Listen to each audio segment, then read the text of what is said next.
Well, hello there. Here we are today in this video to talk about a very clever invention called the Chinese Windlass, also known as the Differential Windlass. The purpose of this invention is to hoist heavy objects in a bucket with an applied force considerably less than the weight of the thing that you're lifting. Of course, I'm going to use it as a torture device because in the following we'll take a very detailed look at exactly how this thing works using the concepts of torque, mechanical work, and dynamic equilibrium, we'll call it. Look at this extraordinary GIF. I can't take credit for this. They say a picture is worth 1,000 words. Well, a good GIF is worth 1,000 pictures, which would make it 1,000,000 words.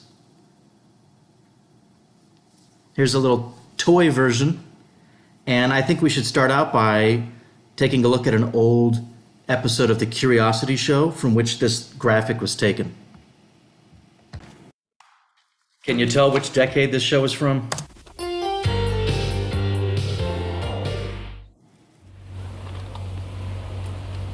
Now, you've probably seen things like this in car workshops. They can lift up engines of a car, one man can.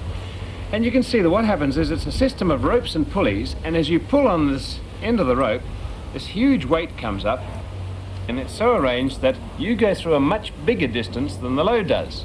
In other words, you're trading off distance for weight. You're getting a mechanical advantage that way. Well, the Chinese windlass did much the same sort of thing. It was a cross between an ordinary windlass and a block and tackle, if you like.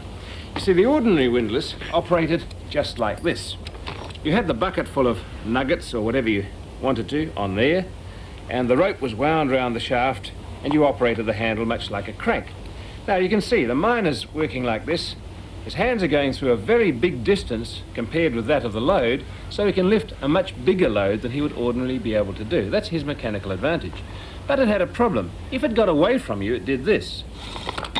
Smashed your wrists to bits, and your poor old partner went plummeting down the shaft. Wasn't too safe. The Chinese windlass was something different. Now, it didn't, at first sight, look very different. Just as with the ordinary windlass, the rope was wound onto this spindle. But you can see the thin part of the spindle becomes thick here, and that's all important.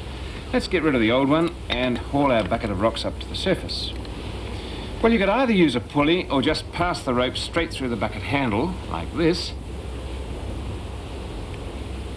And from then on, you wound the rope onto the thick part of the spindle, going in the same direction as you did before. And when you got to the end, it was secured. And that's the finished article. Let's see how it works. Put it back in the cradle. Now, it's very cunning. You can see if I'm going to lower that bucket down, the rope is coming off the thick part, just as it did before, but it's also being wound onto the thin part. In other words, the amount of rope being let out is very small indeed, despite the fact that my hands are going round and round and round on the handle. In other words, the mechanical advantage is huge. You go through a great distance compared with the load, and you can lift a much bigger one. You can see, coming up again, the rope is coming off the little spindle, but it's coming onto the big one, so the bucket goes up a small distance compared with the distance that you're travelling. And it had another advantage too. If it got away from you, it couldn't do much damage. The mechanical advantage is so huge that even that great weight there doesn't spin the handle round and round and round. So while that show aired decades ago, it's got an active YouTube channel that you can look for, and I think the host is still around commenting on some of the old videos and even fielding questions from fans. So here's Snow White using a more primitive version of the windlass. In fact, I'm not even sure it's worthy of the name windlass, so look carefully at what she uses here.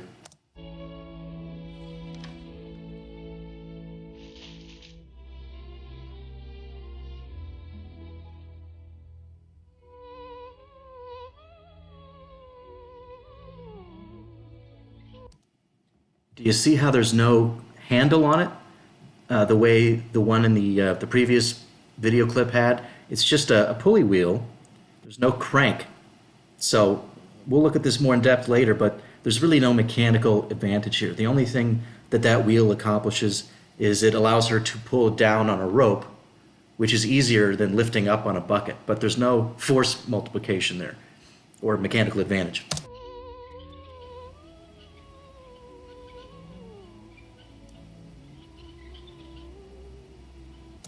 So, not to be critical of one of Disney's greatest achievements, but a bucket of water is pretty heavy, and she doesn't look like she's flexing all that hard to me. Wanna know a secret? Promise not to tell. We are standing by a wishing well. Of course, everything else about the movie is totally realistic. Let's move on to a video from another host who calls himself Mr. Pete. I just discovered this channel, and he's got a lot of discussions and demonstrations of simple devices like this. A windlass is nothing more than a hoist. And here we have a common windlass. This is not the Chinese windlass. This is the kind that you see in fairy tales on a wishing well and so on. And it works well enough if you have a large enough crank here to give you leverage. But it has several disadvantages too, and it doesn't have nearly the mechanical advantage of the Chinese windlass. And you simply have a drum at the top with the rope or chain or string attached to it, and a crank here of variable length, whatever length you think you need, and that allows you to wind up the rope on the drum and hoist the bucket out of the water or out of the well or whatever you're doing. And often you see men raising buckets of tar when they're doing roofing. But one of the disadvantages here, and this is the kind of little windlass that you see in Snow White. Not quite though, right? Because hers didn't even have the crank handle there. No leverage. When she's looking down the wishing well, but Snow White's little front teeth would get knocked out if she let it go, because it'll do that. And that's one of the biggest disadvantages of a simple windlass or hoist. Now, is it just me, or does that wonderful man sound a bit like Wilford Brimley? Good morning. I'm Wilford Brimley, and I'd like to talk to you for a few minutes about diabetes. As I'm lowering it, that the string got wound up on the small diameter and unwound from the large diameter drum. Watch now as I raise the weight and the string winds up onto the 1-inch diameter drum and unwinds from the 900 thousandths diameter drum. And very little effort is involved in this. Should I stop at any point, the weight is not going to fall, and that's one of the beauties of it. Even if I pull harder on it, it's not going to cause the drum to unwind or the crank to spin around and possibly do damage to you. And we can vary the diameter of the drums. There's very little difference here. In fact, there's 100 thousandths difference between the large and the small. Conversely, as I lower the weight, watch the string get wound onto the small drum and unwound from the large drum.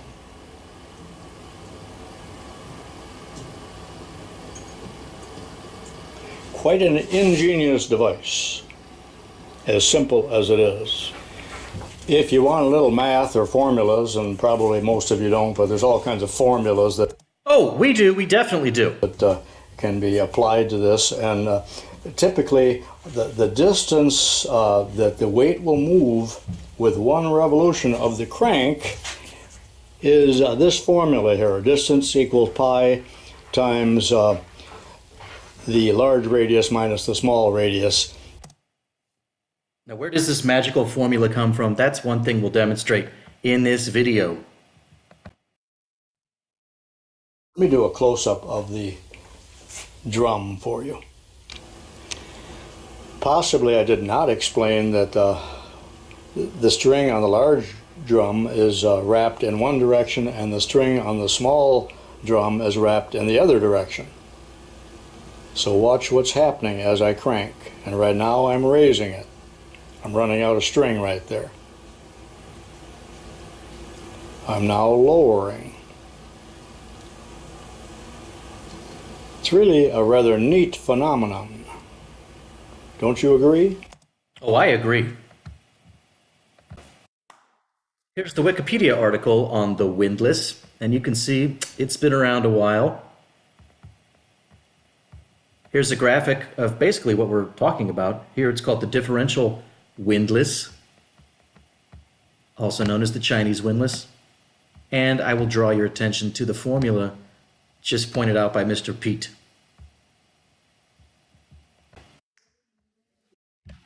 And this is the most fun detail about the windlass.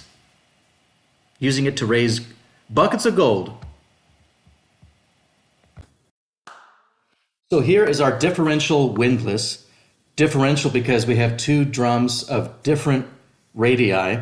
And you can't see it, but there's some gold powder, gold dust, ore at the bottom of this bucket. And let's look carefully at the rope from which the pulley is suspended. Suppose we'd like to raise the bucket by 1 foot. Look carefully at that 1 foot length of rope on both sides. If the bucket is going to rise 1 foot so that the bottom of the bucket goes from here to here, and of course the sheave of the pulley or sheave goes from here to here, there are actually 2 feet of rope that have to disappear from this picture. So raising the bucket by 1 foot requires taking up 2 feet of rope. You see that? 1 foot of rope has to disappear on both sides. So another way to state that would be however much rope is taken up or let out from the drums, the bucket will rise by half that amount. That's an important relationship. And I'll use delta Y for the change in height of the bucket. And now let's take a look from this side. So the handle would be on the other side. And note that if you're looking from this side, the rope would be wrapped around the left side of the larger drum. Okay, so here's the A-frame that Mr. Pete mentioned, outer drum, inner drum. Here's the shaft, or the axle, I guess you could call it. And I will label the radii R1 and R2, R2 being the outer radius.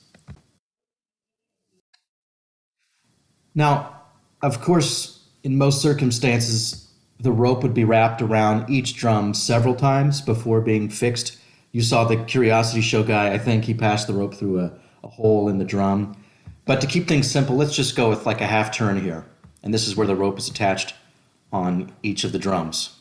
And now let's turn the drums through a particular angle. Of course, that would be done by pushing on the handle. And let's go with a turn that's clockwise as seen from this side. So remember, the handle's on the other side. And I suppose that means you would actually turn the handle counterclockwise if you were facing it. And watch what happens to the ropes here carefully. I'll go back. So if you look at the point of attachment of the rope on the outer drum, that point of attachment is going to move through a quarter turn. Same thing with the point of attachment on the inner drum. It will turn through 1/4 of a rotation. So that means rope is being taken up on the outer drum, and it's actually being let out or let off of the inner drum. I'll go back again. Watch how rope is released from the inner drum, but taken up on the outer drum. So why is it that the bucket rises rather than lowers? Well, of course, it's because the outer drum has a greater radius. So the amount taken up, or the length of rope taken up by the outer drum, is greater than the length of rope let out by the inner drum. So the net effect is that rope is taken up, and that means that the bucket rises. And you can see that if the radii of the drums are very close in value, then the net length taken up or let out would be very small. They would tend to cancel. So let's go back to our familiar relationship between arc length, radius, and angle of a sector of a circle. This is something that should be tattooed on the frontal cortex of your brain, or wherever it's appropriate on your brain. And we'll apply it to this quarter turn. So DS, the DS here, now we'll just call it S. That will be the length of rope taken up or let off of each drum respectively. And theta will be the angle through which we turned. And in this case, it just happens to be 90. I went with the quarter turn. But it could be any angle, and I will call that angle delta theta, the change in the angular position of the drum. And let's look first at the inner drum. So Remember, previously the point of attachment was here, and it ends up here. So we're looking at this length of rope, which is let off of the inner spool. That arc length would be the radius of the inner drum times the angle through which we turned. And then for the outer spool or drum here, the point also will move through a quarter turn. This is the amount of rope that will be taken up onto the outer spool. And that would just be the outer radius, R2, times the angle through which we turn. Remember, both of these drums are fixed on the axle, so they both turn together. And if we'd like to know the net amount of length, or what did I say, the net length of rope taken up or let out, of course that would just be the difference. So this is the length of rope taken up by the outer drum, this is the length of rope let out. The difference between the two would give us the net length of rope taken up or let out. Am I being redundant here? And why don't we just factor out delta theta, and then it would be sensible to call this delta R. So from now on, I'll use the symbol delta R for the difference in the radii. Remember, it's a differential windlass. And I'm just realizing that later in this slideshow presentation, I call the net length of rope taken up or let out, I just call it S, and here I'm calling it delta S. Okay, so be flexible here. It's merely the product of the angle through which you turned and the difference in the radii of the drums. That's a nice simple formula. Well, now let's relate this to the height by which by which the bucket is raised or lowered. Because remember, there's a factor of 1/2 there. If you would like the bucket to rise by an amount delta Y, we've already seen that the amount of rope taken up would have to be double that. Again, if you take 2 feet of rope up onto the spool, well, that's going to be distributed between the two sides. So 1/2 of rope will disappear from the left side, 1 foot of rope will disappear from the left side, 1 foot of rope will disappear from the right side. That will give you the total of 2 feet. And that, of course, means that the bucket will only rise by 1 foot. So the change in height of the bucket, and we need that, of course, to calculate change in potential energy later, that's only 1/2 of the amount of rope taken up or let out. So let's substitute that here. Let's take this expression for the length of rope taken up into here. And we get this relation, which I will be using throughout the slideshow. So I put a little special blue box around it. If you know the angle through which you turn the handle and the difference in the radii of the drums, you can easily calculate the amount by which the rope, or the bucket I should say, will rise. And we're very close to confirming this formula given to us by Mr. Pete, and you saw it also in Wikipedia. How can we make this look like that? Well, this formula tells you the distance that you raise the bucket for 1 turn of the handle. Well, 1 turn corresponds to a change in angular position or an angular displacement of 360 degrees, also known as 2 pi radians. So let's express that as 1 turn times 2 pi radians per turn. And you'll notice that the 2's cancel. Aha! Get rid of those 2's, and we're left with the increase in the height, or the change in the height, is just pi times the difference in the radii. And that is exactly what's written over here. No problemo, man. So we've established the relation between the distance through which your hand moves on the handle and the distance through which the bucket moves. Now it's time to talk about the forces and torques involved. So this time, let's take a look from the other side. Gotta grab my laser pointer. And now that means, if you're observing here, the rope is wrapped around the right side of the outer drum, as seen from this direction, and it's wrapped around the left side of the inner drum. And now we've got the handle in the picture. Let's use the letter capital R for the radius between the center of the axle and the center of the handle. And we have our drum radii as before. And now let's take a look at the torques exerted by the tension in the rope. And to simplify the picture, I'm not worried about how much rope is wrapped around each drum. Let's just imagine a point of attachment like this. And we'll focus first on the torque on this entire spool due to the tension in this rope. So that tension is being applied at this point here. Now, there's actually some subtlety if you think about it. If you think about the rope wrapped around the drum, the tension at each point along that rope is going to apply a torque, some miniature torque at each little point along the drum. And to find the total torque due to the tension in that rope, you'd have to add up all those little torques. And that would involve examining the tension at each point, looking for the horizontal component perhaps, or I should say the tangent component. I take that back, it would always be tangent. But you probably have to do some sort of integral. I'd have to think about that. But it turns out that it amounts to just evaluating a single torque right here at the point of tangency.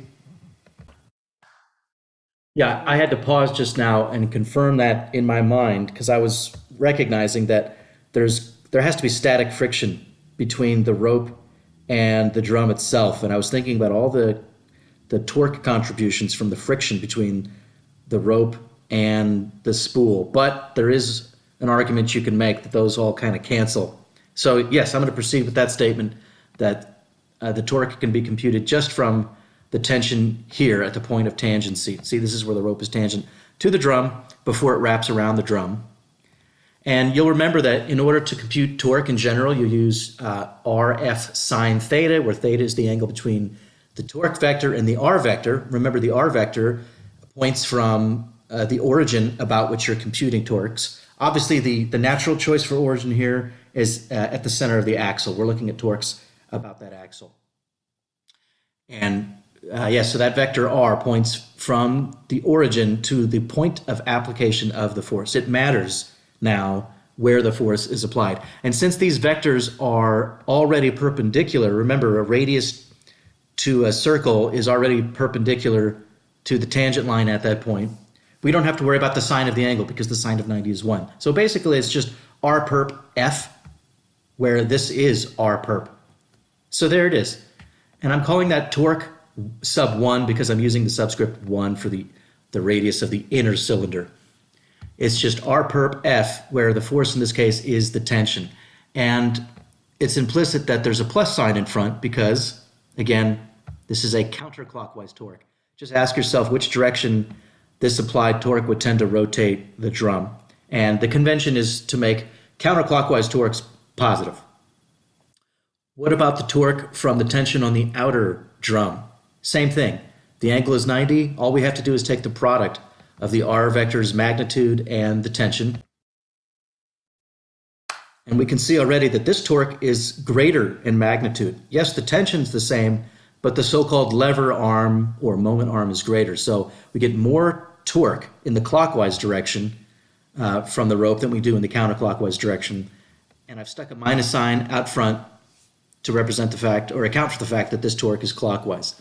So if you added those two torques up, wouldn't you get a net negative torque because R2 is greater? And that means if the purpose here is to rotate this drum counterclockwise, let's say you're interested in raising the bucket, then you would need to be taking up rope on the outer drum, that's the bigger one. So you would need to make this drum rotate counterclockwise. And yet the torques from the tension would tend to make it rotate clockwise.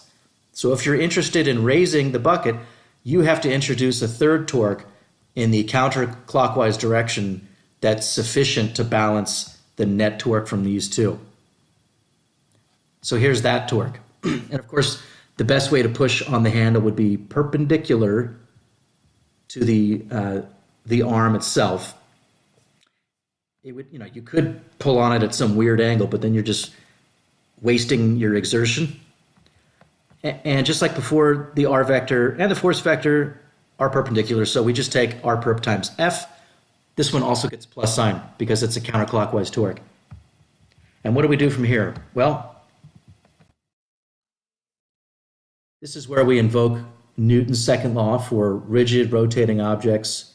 It's really the condition for static, or in this case, dynamic equilibrium. Those are fancy terms that really just capture the idea that whether your drum is at rest or rotating at constant speed, that's still considered equilibrium.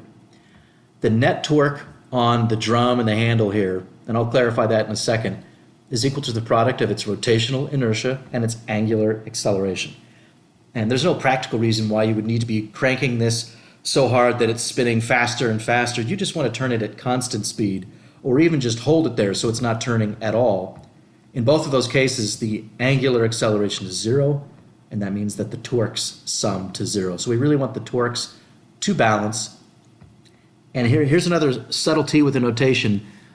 You'll see that there are no subscripts x, y, or z here. And usually in our book, in order to represent a quantity as the component of a vector, meaning a quantity that can be negative, we need those subscripts.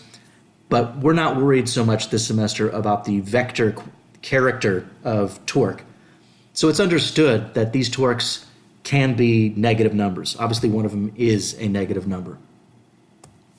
And just to be clear, when we use this equation, just like earlier in the semester, every time you use F equals ma, you have to be sure about what your m is. What's the mass that you're talking about when you look at the sum of the forces? Here, we have to be clear on what our rotational inertia is. The rotational inertia of what exactly? Well, that would be the rotational inertia of the two drums together, the axle on which they're mounted, and the handle. Because that's really the part of this entire system that's free to rotate. So we're looking at the torques on everything outlined in red. And those are the torques that need to sum to 0. We've already accounted for all of those torques, with the exception of a possible frictional torque, but we'll defer that explanation for later. So here's our equation, accounting for minus signs. Applied torque, torque from the tension wrapped around the inner drum, torque from the tension wrapped around the outer drum. That's the clockwise torque. If we set all those equal to 0, or set their sum equal to 0, now we can solve for F. That's the whole point here, is we're trying to come up with an expression for just how hard you have to push on this handle to get it to turn. Because the whole purpose of this device is to introduce mechanical advantage. If the bucket of gold that you're lifting weighs 200 pounds, ooh, that's a lot of gold, that would be worth a lot of money, you don't want to have to exert a force of 200 pounds. You'd like to have some mechanical advantage. So how does the applied, or the necessary applied force F compare to everything else in this problem? Well, let's put these two terms on the other side. We'll factor out the tension, and now we can divide by R and recognize this is just delta R, the differential radius of our differential windlass. And we get this nice expression, which tells us something rather obvious, which is that the force is proportional to the reciprocal of the lever arm. That's the lever that you're actually pushing on the handle. So the longer you make this handle, the bigger the denominator, the less the force required. So this would be easier to turn than the previous one. Here we've got a greater moment arm for your applied force F. You would have an easier time pushing on this handle. Of course, that also means you'd have to push it through a bigger circle. So you're going to have to apply your force through a greater distance, but you can apply less force. Again, like we keep emphasizing, it's a trade-off between force and distance. What else can we extract from this equation? It tells us that the required applied force F is also proportional to the difference in the radii. So the smaller you can make this term, in other words, the more nearly equal the radii of the drums are, the less applied force is required. So if you want to make a Chinese windlass with an even greater mechanical advantage, you might make it look like this. And I believe Mr. Pete's video had two different windlasses in it. One of them had a rather small difference between the two radii, and one was more pronounced. Now, what's the trade-off there? If we make the two radii very nearly equal, well, remember this relation from a moment ago between the difference in the radii and the increase in the bucket's height for a given turn. So according to this equation, for a fixed angle through which you turn the handle, let's just call it one rotation, the smaller the differential radius is, the smaller the increase in height. So yes, making delta R smaller will make it easier, to push on the handle, but you're also going to have to, let me rephrase that. Yes, it'll make it easier to push on it, but you won't get as much of an increase in height of the bucket for a given change in angle or per rotation. All right, so there's the trade-off. And we're not quite done with that formula. Let's look at the bucket now. Instead of applying Newton's law to the spool system, let's look at the bucket itself, or the load as you might call it. And I've drawn my legendary blue bubble around it because I find that drawing the bubble makes it easier to conceptualize the forces acting on everything inside the bubble. So the M in F equals ma would be the mass of the bucket, the ropes suspending the bucket, the sheave, and even this little bit of rope there. But remember, in most of these problems, we just pretend that all of that stuff is massless except for the load. So we're not worried about the mass of the rope or the pulley itself. However, it's still possible to apply forces to these little pieces of rope and everything beneath them. Okay, so the three forces that I can identify are the force of gravity, and maybe some of you, more mature people who are interested in physics perhaps, are saying gravity is not a force, especially because the Veritasium channel just put out a video about that. And yes, that's true. There's a more sophisticated way of describing, much more sophisticated way of describing gravity, in which you do not regard gravity as merely another F in F equals ma. But right now, in this class, that's how we do it, because it's perfectly sufficient for our purposes. So we've got the force of gravity pulling down on everything here. And then I see 2 points at which the tension is being applied to everything inside the bubble. Do you see how the bubble helps? Oops. Okay, so we've got a force of tension applied here and here, gravity down. That's all I can see. And whether the bucket is just being suspended or you're lifting it at constant speed, in either case, the acceleration of the bucket is 0. And that implies that the net force in the y direction, I'll call this the y direction, see my coordinate system down here, that net force must also be 0. 2 tensions up, gravity down. In other words, the tension only needs to equal half the gravity force, or half the weight. I'm sure you already knew that. You can just look at the picture and tell if this bucket weighs 200 pounds, it's loaded with 200 pounds of gold, then you only need 100 pounds of tension in either rope. And we're making the assumption also that the tension is the same throughout the rope. That's not hard to justify. If your rope is close to being massless, if it's a very lightweight rope, that's an easy argument to make that the tension is the same throughout, unless there are knots somewhere along the rope.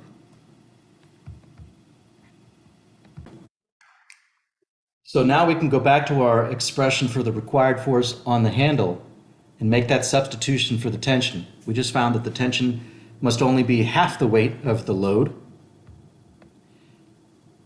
And again, there's a number of things we can extract from this equation. Just to review, if you want to increase your mechanical advantage, meaning decrease the force required on the handle, make the length of the handle arm greater, or decrease the difference in the radii of the drums, and the most obvious one of all, lift something that's not so heavy. Of course, the applied force would be proportional to the thing that you're lifting, the weight of the load. So here are the 2 formulas that we've developed so far. This one was introduced basically in the Mr. Pete video. This one we just developed. We've got an equation for required force, and we have an equation for distance. What does that make you think of? Force and distance. Let's now calculate the work required to rotate this drum through a particular angle and hence lift the load through a particular distance. Okay, so this dashed circle is showing you the path through which the center of the handle moves as you apply a force. In other words, the path through which you apply a force. Remember, in order to calculate the work that you do, you've got to do the line integral of your force. That means you need to know the path through which the point of application moves. And I've just drawn an arbitrary angle theta, and again, I apologize, in a moment I'm going to call this delta theta. They mean the same thing. Same thing in this context, at least. And what's the relation between the angular displacement of the handle and the distance through which the point of application of your force moves? That's this relation right here. So we've already used this a couple times. Again, this should really say delta theta. I'll correct that in a moment. And now, remember how you can think about the total work conceptually. You're moving the center of the handle through some overall displacement, but you can break that overall displacement into a bunch of tiny little displacements. And over each little displacement, you do a little bit of work, dW, right? A teensy-weensy infinitesimal amount of work. And in order to calculate that teensy-weensy amount of work, you just take the applied force at that moment times the infinitesimal little displacement, or scoot, if you'd like to call it that, the teensy-weensy little scoot. So force dotted with the scoot. Well, in this case, we see that the two vectors are parallel. ds is as drawn because the center of the handle is just going to scoot from here to there. Let's just pretend that we're sweeping through an angle of like 1/10 of a degree or 1/100th of a degree. So in order to calculate the dot product, we multiply the magnitudes of those two vectors together. Notice I've not drawn the arrows. If you don't draw the arrows, that means you're talking about the magnitude of a vector. And then we take the cosine of the angle between them, which is 0. Cosine of 0 is 1. So there it is. We just multiply the applied force times that tiny little scoot ds, the magnitude of the scoot. And then we add all those up. That's what's so awesome about this notation we've inherited. It's like a giant script S. It means sum up all the little pieces of work that we do. Well, in these slides here, it's a bit exaggerated, but I'm trying to show just a tiny little scoot, add up all the works, and then what do you notice here? Think back to first semester calculus, which may have been last semester for you. Since the applied force F is constant, remember that just depends on the difference in the radii, the load, and the length of this arm here. Those things don't change. So the required force F is a constant, which can be brought out in front of the integral. And now we're going to be a little bit informal. You may recognize that the integral of ds is just s, but you can also think about it this way. This just means to sum up all the little ds's. So for each little scoot, there's a tiny ds, tiny ds, tiny ds. Add all those up. That would just be the total distance through which you push the handle s. Okay? And here's where I've corrected the notation. I should really call this angle delta theta. It's the change in the angular position to be consistent with the earlier slides. And we know how s depends on delta theta. You just multiply by the radius. It's that old relation again. So make that substitution in here. Seems pretty intuitive. The greater the angle through which you turn the handle, the more work is done. In fact, they're proportional. Twice the angle would mean twice the work. Obviously, twice the applied force would mean twice the work. Why would you have twice the applied force? Well, for instance, if the load you were lifting was twice as heavy. Also, the work done depends on the length of the handle.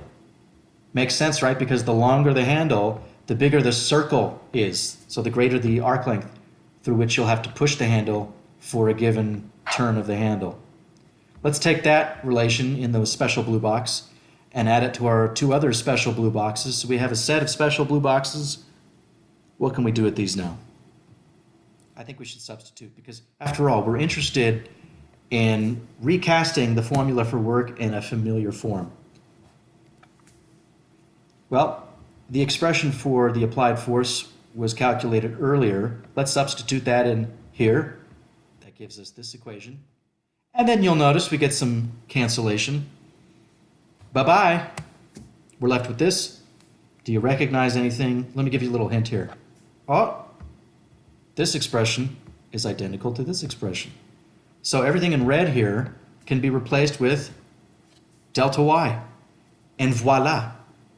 We just can't escape from the basic amount of work required to lift a mass m through a height delta y in a gravitational field of strength g. There's no way around it. Because by lifting something from here to here, through a displacement delta y vertically, you are endowing it with a certain increase in potential energy. You cannot escape from that. And that requires an input of work on your part. Much like the work required to ratchet up a washing machine, which we looked at in another video. So let's go back to first principles, our energy conservation equation. If we'd like to lift this bucket full of gold bricks that you can't see through a height delta y, whoops, well, and remember, this equation doesn't account for more exotic things like electromagnetic energy, the energy associated with mass, which is released in an atomic bomb explosion. We're not accounting for all that kind of stuff. We're just accounting for gravitational potential energy, maybe spring energy, kinetic energy, and then dissipated thermal energy, or heat, if you will. And in this scenario, we haven't mentioned anything about air drag or friction dissipating energy, even though there's going to be a little bit of friction in the axle. Let's not worry about that right now. So forget about that term. And if the bucket starts at rest and ends at rest, then your kinetic energy was 0 at both times. Or if you just keep it moving at constant speed, also no change in kinetic energy. So the only delta term in our mechanical energy would be the change in the gravitational energy. And there it is. There's no way around it. The external work that you have to put in must equal the increase in the gravitational energy. It had to come from somewhere. Maybe it was Snow White, maybe it was you. And we know that this is the expression for the change in potential energy. Now, when we talk in more depth about gravity towards the end of the semester, we will have an improved formula for gravitational potential energy, because what this formula does not take into account is the fact that as you rise away from the surface of the Earth, the strength of the G field decreases. By the time you get to the International Space Station, and certainly out at the distance of the moon, G is less than it is on the surface. And that means this formula is not going to cut it. But right now we're talking about lifting these bricks over a few feet, and there's really no significant change in G. It is measurable. There are instruments you can buy that will measure that, but we don't care about that.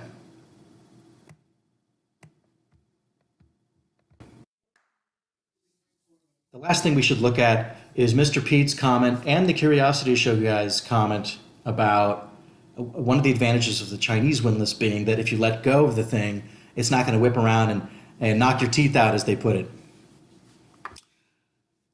What a graphic image, right? Okay, so let's look at the single drum windlass, which is really not what Snow White had. Remember, she didn't even have the handle here.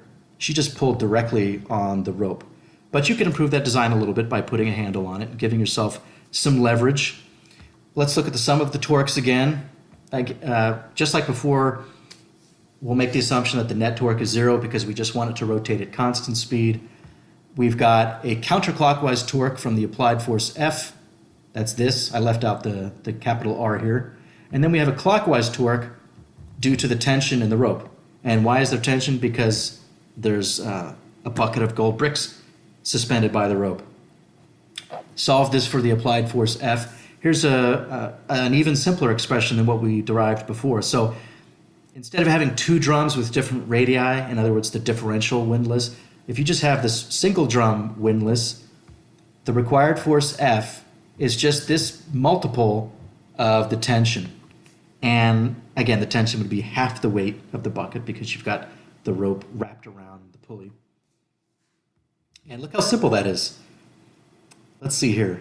If these were equal, if little r was equal to big R, in other words, if the handle here was a little bit shorter so that big R was just this, equal to little r, then this ratio would be 1 and you would have no mechanical advantage. That's exactly what we looked at with Snow White.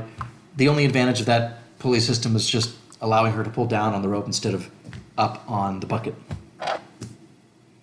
So substitute for the tension, half the weight.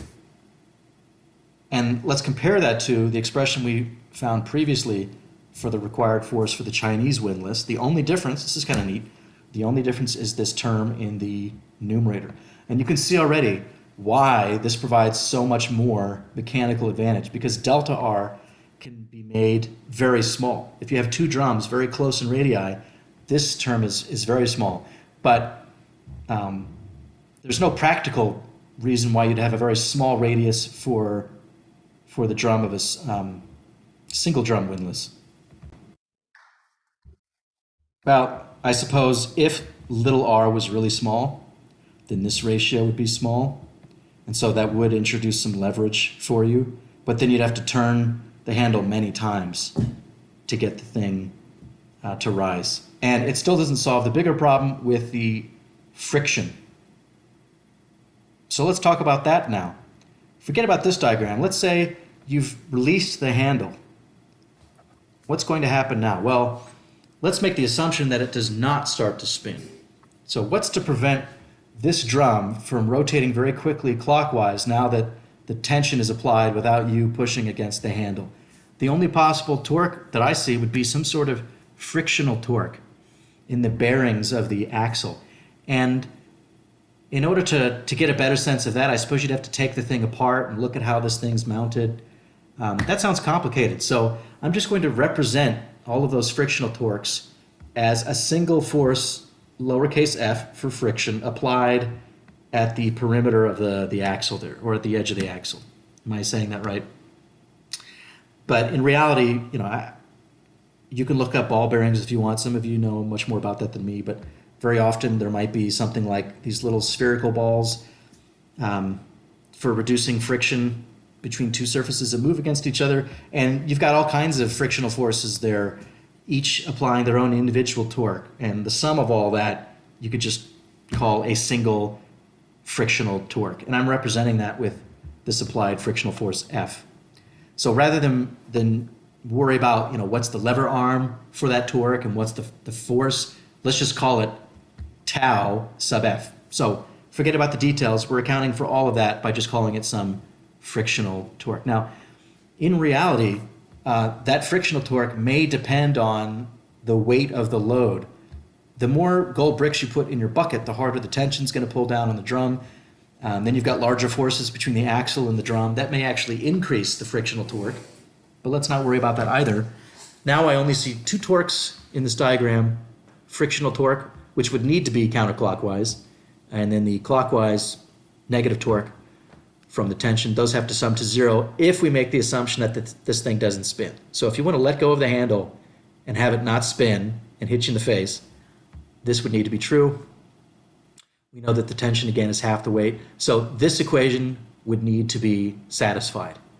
And as you noticed in the videos, it's not particularly realistic to make that assumption, because the larger the mass in the bucket is, the greater that frictional torque would need to be. And you don't want that much friction in the axle, because you'd have to work against that when you're raising the bucket. So it's reasonable to suggest that this is a rather small torque, meaning it's not going to be as large as 1/2 R mg. On the other hand, let's look at the advantage of the differential windlass. Once you've released the handle, so that applied torque is gone, you still have that frictional torque, but now we have torques in two different directions from the rope. Yes, the load is pulling down on the outer drum in such a way as to make it rotate clockwise, but the rope is also pulling down on the opposite side of the inner drum, and those two torques cancel to an extent, as you can see right here. So when you solve for the frictional torque, you find that it must equal delta R again times T. So let's substitute.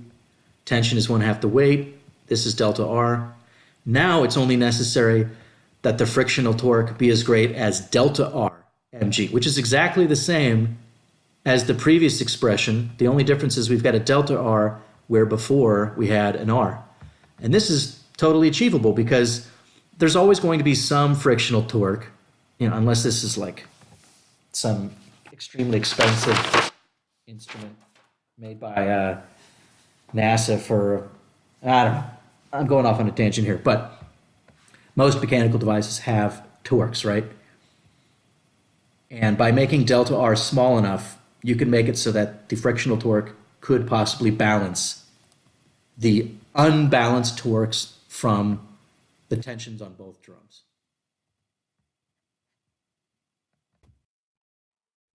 And that means when you release the handle, it may just stay put instead of spinning and dropping your bucket of gold, or maybe it's a person you've got in that bucket. That's even worse. So not practical, because you'd have to get little r really small, and then it would be not a very useful windlass. Definitely practical. Is that it? I think that's it.